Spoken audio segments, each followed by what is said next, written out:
Universe कहते हैं भाग्य को भी बदला जा सकता है, लेकिन उसमें आशा होनी चाहिए। हमें उम्मीद होनी चाहिए।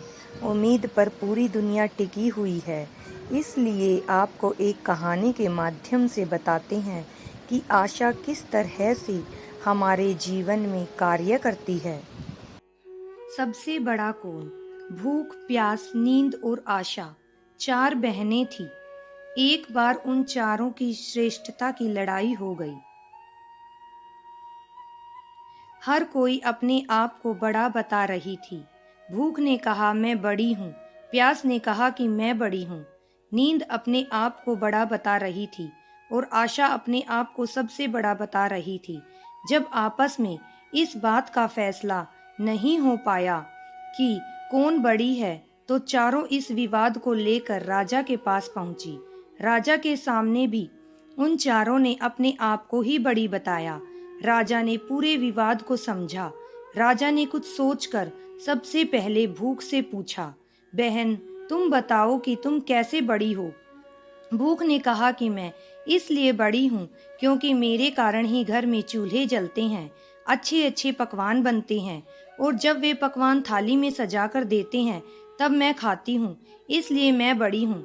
यह सुनकर राजा ने अपने सैनिकों को आदेश दिया कि जाओ, राज्य के प्रत्येक भाग में यह घोषणा कर दो कि आज से कोई अपने घर में चूल्हे न जलाएं, पकवान न बनाएं, थाल न सजाएं। तब देखते हैं कि यह भूख को भूख लगेगी तो वह क्या करेगी। सारा दिन बीत गया, सारी रात बीत गई। सुबह हुई तो भूख को भूख सताने लगी। वह चारों ओर भोजन को तलाश करने लगी, लेकिन भूख को खाने को कहीं कुछ नहीं मिला। तब वह लाचार होकर घर में पड़े रोटी के बासी टुकड़े खाने लगी। प्यास यह सब देख रही थी।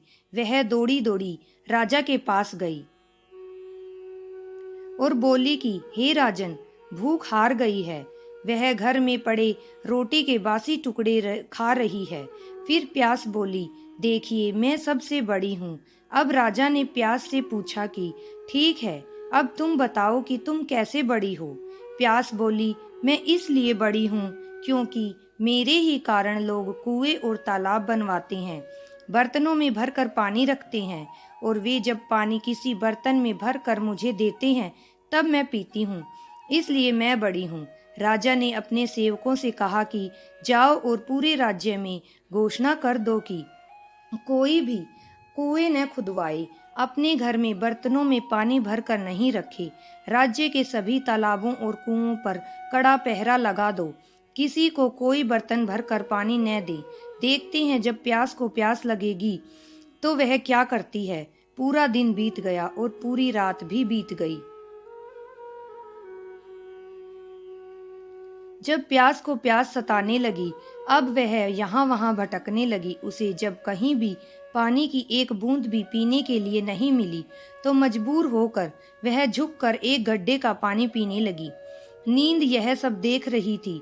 उसने तुरंत राजा को यह सब बताया और कहा कि प्यास हार गई है, वह तो गड्ढे का पानी पी रही है, इसलिए मैं बड़ी हूँ। अब इसमें कोई संशय नहीं रह गया है। राजा ने पूछा कि अब तुम बताओ कि तुम कैसे बड़ी हो? नींद बोली, मैं इसलिए बड़ी हूँ, लोग मेरे ही कारण पलंग बनवाते हैं, उस पर बिस्तर लगाते हैं।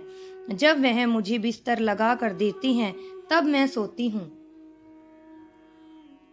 नहीं तो मैं नहीं सोती हूँ। अब राजा ने अपने सैनिकों को आदेश दिया कि राज्य में यह मुनादी करा दो कि कोई भी पलंग न बनवाए, उस पर बिस्तर न डलवाए। जब नींद को नींद आएगी तब देखते हैं कि वह क्या करेगी। दिन में तो सब ठीक रहा, आधी रात बीत गई। उसके बाद नींद को नींद आने लगी। वह इधर उधर बिस्तर खोजने लगी। उसने खूब ढूंढा, लेकिन बिस्तर कहीं नहीं मिला।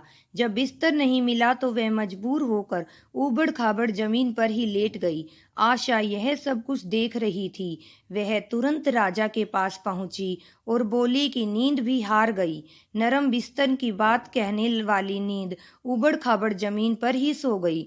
वास्तव में भूख, प्यास और नींद तीनों में मैं बड़ी हूँ। राजा ने पूछा कि अब तुम बताओ कि तुम कैसे बड़ी हो। आशा बोली कि मैं इसलिए बड़ी हूँ क्योंकि लोग मेरे कारण ही काम करते हैं, नौकरी धंधा मेहनत और मजदूरी करते हैं, परेशानियां उठाते हैं, लेकिन आशा के दीप को बुझने नहीं देते। राजा ने सेवकों से कहा कि राज्य में मुनादी कर दो, कोई काम न करे, कोई नौकरी न करे, कोई मेहनत और मजदूरी ना करे और आशा का दीप भी न जलाए।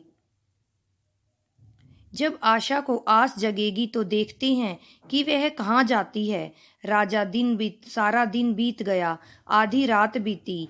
जब आशा को आस जगी, वह यहाँ वहाँ गई, लेकिन चारों ओर अंधेरा छाया हुआ था। टिमटिमाते दीपक के प्रकाश में एक कुम्हार काम कर रहा था। आशा वहां जाकर टिक गई। राजा ने देखा कि कुम्हार ने जो दिए बनाए थे वह कुम्हार की आशा के अनुसार सोने के हो गए। कुम्हार की छोटी सी झोपड़ी सुंदर महल बन गई। यह देखकर राजा बहुत खुश हुआ। फिर उसने कहा अपना फैसला सुनाया कि भूख, प्यास, नींद और आशा, इन चारों में से आशा ही सर्वश्रेष्ठ है। यह सारी दुनिया आशा अर्थात उम्मीद पर ही टिकी हुई है। हम सभी के जीवन में एक आशा ही होती है जो हमें नामुमकिन काम करने को भी ताकत देती है। आशा घने अंधेरे में रोशनी की उस किरण की तरह है जो मनुष्य को घनघोर कष्ट में भी जीने की प्रेरणा देती है। इंसान हर बुरे समय से भी लड़ लेता है क्योंकि उसे एक आशा होती है कि वह यह कष्ट का समय भी निकल जाएगा और अच्छे दिन भी आएंगे। यदि इंसान के जीवन में आशा ही ना हो तो वह एक मरे हुए इंसान के समान हो जाएगा। इसलिए कभी आशा का दामन मत छोड़ना क्योंकि आशा ही सर्वश्रेष्ठ है।